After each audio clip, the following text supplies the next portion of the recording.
América Latina. Eu vou, para ser bem direto, vou convidar aqui na mesa o professor Alejandro Salazar, do Instituto de Geografia da Pontifícia Universidade Católica do Chile, em Santiago.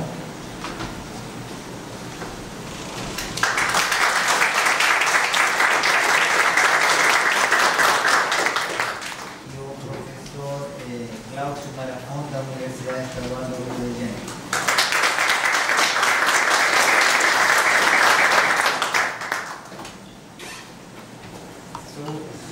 Uma coisa doméstica, eu tenho aula às 6h30, então por isso a minha pressa para começar essa não é um capricho, nada.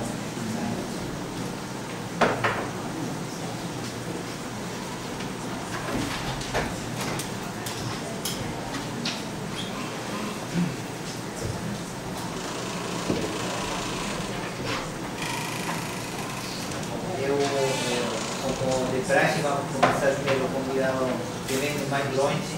Então, primeiro vai apresentar meu compatriota e ex-colega de turma do curso de Geografia da graduação, Alejandro Salazar.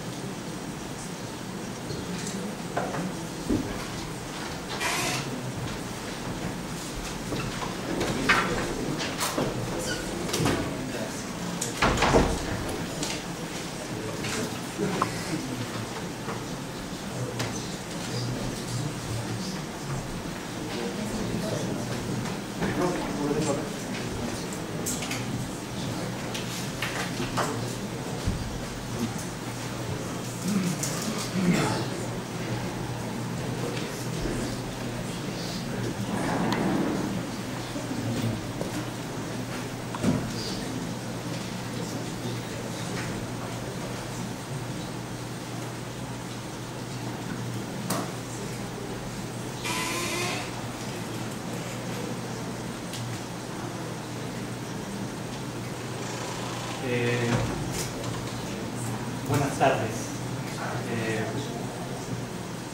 Primero que todo agradecer, estoy muy contento de estar acá en este simposio, agradecer a la organización la invitación que me han hecho a participar de este simposio y poder aportar una mirada tal vez diferente a las relaciones urbano-rurales de un país bastante diferente en términos de estructura territorial y poblacional, lo que no es menor. Comparado con las grandes diferencias que tiene Brasil con Chile.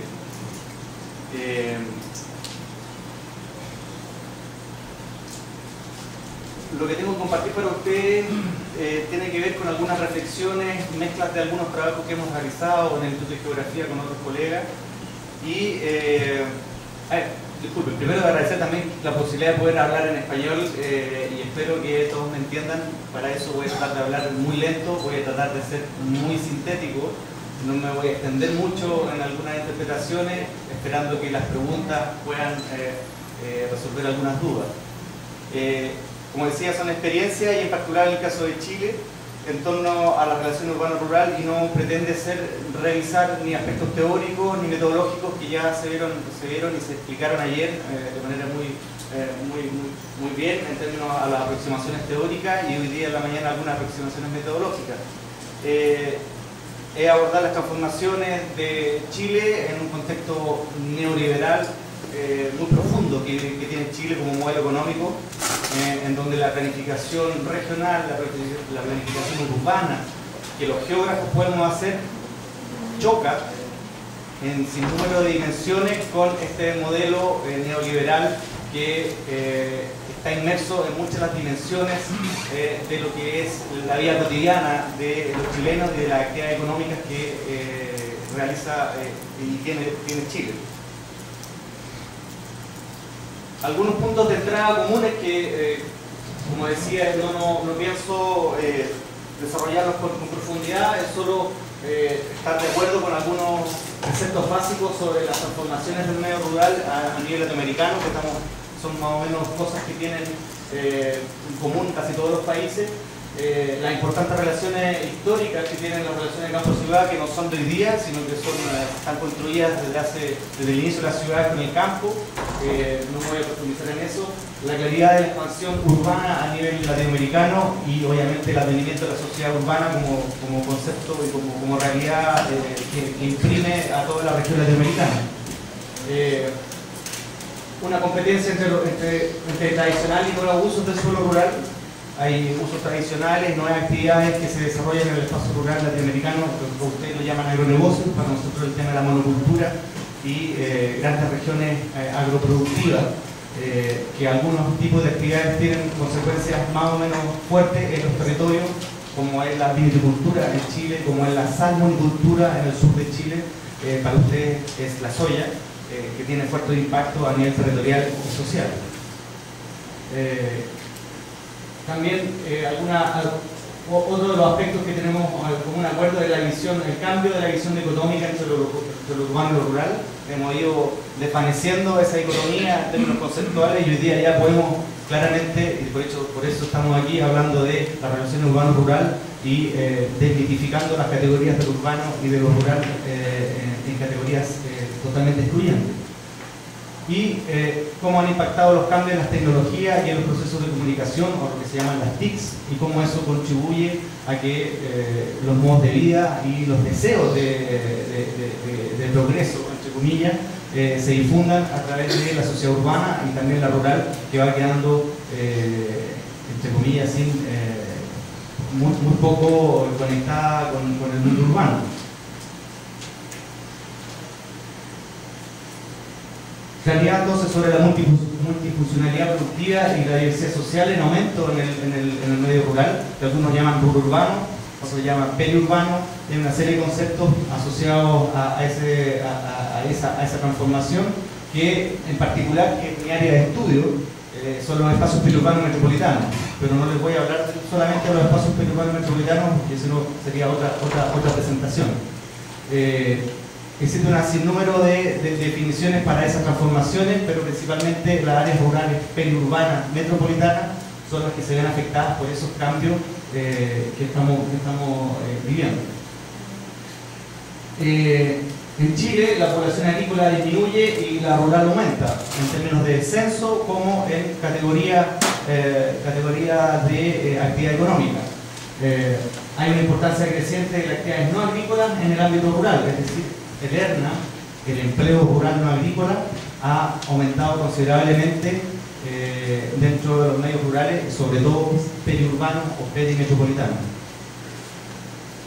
Una contratación también, el deterioro progresivo de los recursos naturales, la incorporación de actividades agrícolas en el medio agrícola chileno han impactado fuertemente sobre la diversidad de la flora nativa y otro tipo de problemas asociados a los pesticidas y otro tipo de productos químicos que se utilizan para la mantención de la producción agrícola. Y también se han incorporado producto de estas transformaciones globales nuevos actores. Hay una nueva institucionalidad que pasa de lo nacional a lo transnacional.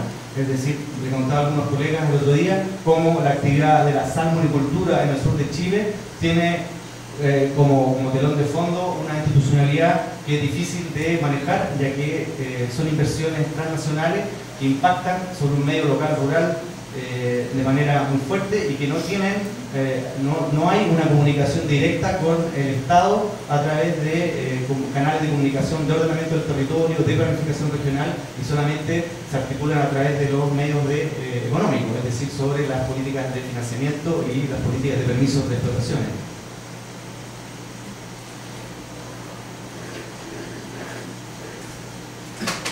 Lo interesante de poder continuar esto y con el ejemplo de Chile es que lo más trascendental en esto que ha ocurrido en la ruralidad o en los espacios rurales chilenos son los cambios de las preferencias ocupacionales de los medios rurales, las migraciones que se han sucedido y los umbrales en cuanto a la reproducción social de los grupos pobres o los grupos rurales más pobres.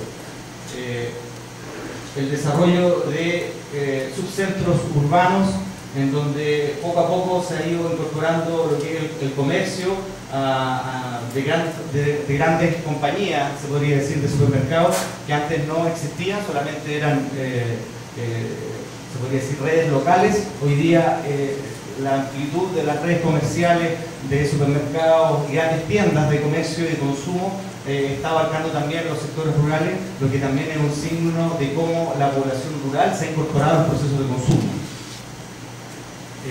El espacio rural puro, entre comillas, y aquí hay lo que se alcanzan a ver es una línea con su balcón de exposición y producción y también ensamblaje, cosa que también está muy desarrollado, sobre todo a los alrededores de Santiago y en el Valle de Colchagua, a 200 kilómetros al sur de Santiago, generando toda una zona agrícola productiva de vinos de alto nivel, lo que genera también un impacto sobre el tipo de trabajo, la calidad del trabajo y obviamente sobre los asentamientos humanos.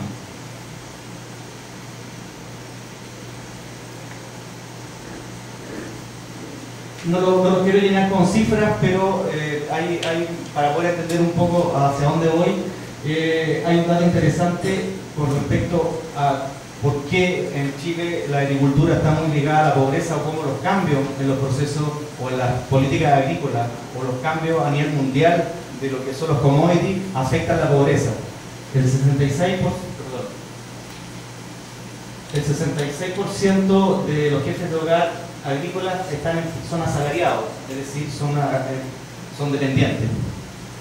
Solamente el 29% trabaja por cuenta propia, pero ese dato es un poco errado, pero por cuenta propia no significa que no participen o no arrienden sus tierras para las producciones de los grandes productores o arrienden su trabajo en una forma de complemento de las grandes explotaciones agrícolas. Eso da que el 55% de la fuerza laboral agrícola en Chile se emplea en la mediana y gran empresa agrícola. Es decir, si a la empresa agrícola le va mal, nuestros niveles de pobreza aumentan en 3 meses. No hay forma de cambiarlo. Es decir, si vendemos mal el vino o se nos va el precio de la palta, disminuye. ¿Cómo se dice palta?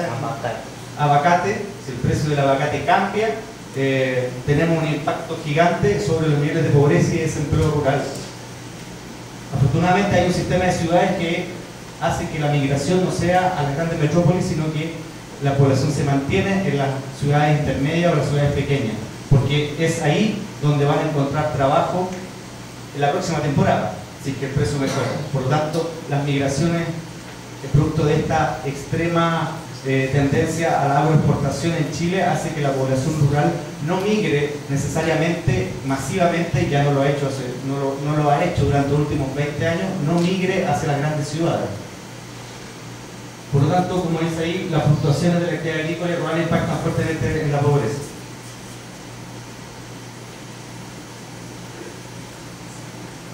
Solo unas cifras para mostrar el impacto del empleo rural no agrícola en Chile. Estamos hablando del 35% del empleo rural es no agrícola. Ahora, en esas cifras también hay parte importante de lo que es la perurbanización. Es decir, no solo son trabajos no agrícolas de los rurales, sino que son urbanos que se han ido a vivir a lo rural, que aparecen en las estadísticas del empleo rural no agrícola. Espero explicarme. Es decir, en el caso de la región metropolitana, por ejemplo, los profesionales o los técnicos o los empleados de servicios que viven en el mundo rural, viven en el mundo rural, pero tienen empleos no agrícolas. Por eso también eso hace aumentar la cifra de cómo se compone el empleo rural no agrícola.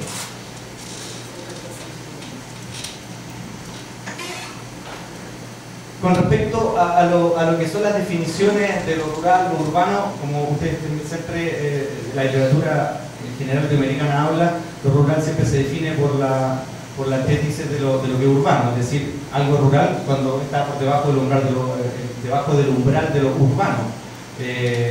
Hay variadas formas en Latinoamérica de medir la ruralidad, ya sea por cantidad de personas, por el tipo de asentamiento o la definición administrativa, residencia urbana, actividad económica. Hay una serie de definiciones que para cada país le acomoda o puede ser interesante. En nuestras definiciones están implícitos los procesos históricos, por lo tanto no es necesario y no creo que sea una tendencia que haya que homogeneizar una sola definición. Esto para presentarles en qué hemos tratado de incorporar nuestra aproximación, es decir, desde un enfoque más territorial, más regional y llevarlo a Chile. Este es un trabajo de Chomitz y Thomas con respecto que desarrollaron para el Banco Mundial. Tal vez a algunos no les guste los alineamientos del Banco Mundial, pero son trabajos metodológicos interesantes en donde muestran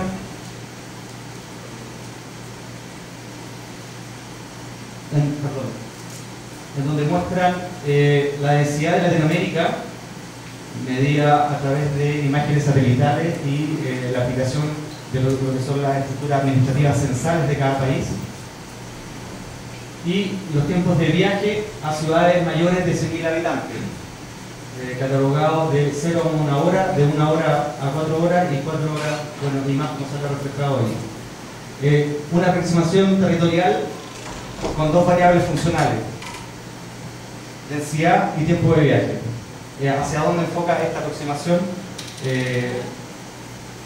Quisimos nosotros interpretarla a nivel de Chile para ver qué resultaba. Era una aproximación interesante a un modo global, para poder entender si podíamos hacer algo en torno a lo que son las implicancias para las políticas públicas hacia el sector rural.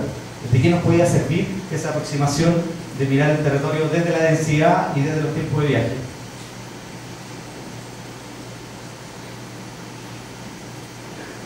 Las dos preguntas que estos autores se hacen y que tal vez ellos tratan de contestar y que nosotros no necesariamente las contestamos igual, es si acaso los costos unitarios de dotación de servicios de infraestructura dependen de la densidad. Es decir, hay mercados hay densidades que permiten cierto tipo de servicios y hay cierto tipo de servicios que obviamente atraen a cierto tipo de población. Para explicar esto, el uso del suelo y las opciones de empleo en la agrícola dependerían de la distancia de los mercados principales. No siempre se cumple, pero sí hay una tendencia a poder relacionar esas dos variables. En el caso de los agronegocios globalizados que tiene Chile, no necesariamente, pero sí tenemos un tema de servicios y infraestructura que tiene que ver con la densidad de la población y tiene que ver con la pobreza en nuestro mundo rural. Allí es donde nos interesaba ver cómo podíamos buscar estas dos variables y poder trabajarlas hacia las políticas públicas. El gráfico muestra, es un poco complejo entenderlo porque es tridimensional, tiene población, tiene proporción de población, tiene densidad, perdón, y las áreas corresponden a los tiempos. Por lo tanto, lo interesante aquí es que el 50%, lo más interesante es que el 50% de la población en Latinoamérica se localizaría en densidades entre menores o iguales a 200 habitantes por kilómetro cuadrado en todos los tiempos de viaje. Sería eso. Significa que el mundo, si tenemos el límite de la OCDE, que es 150 habitantes por kilómetro cuadrado para definir lo urbano y definir lo rural en términos genéricos, estaríamos hablando de que a menos de 4 horas, en general como promedio, en Latinoamérica, la población poco densa, o sea, el mundo rural, se localizaría de los mercados más importantes o a ciudades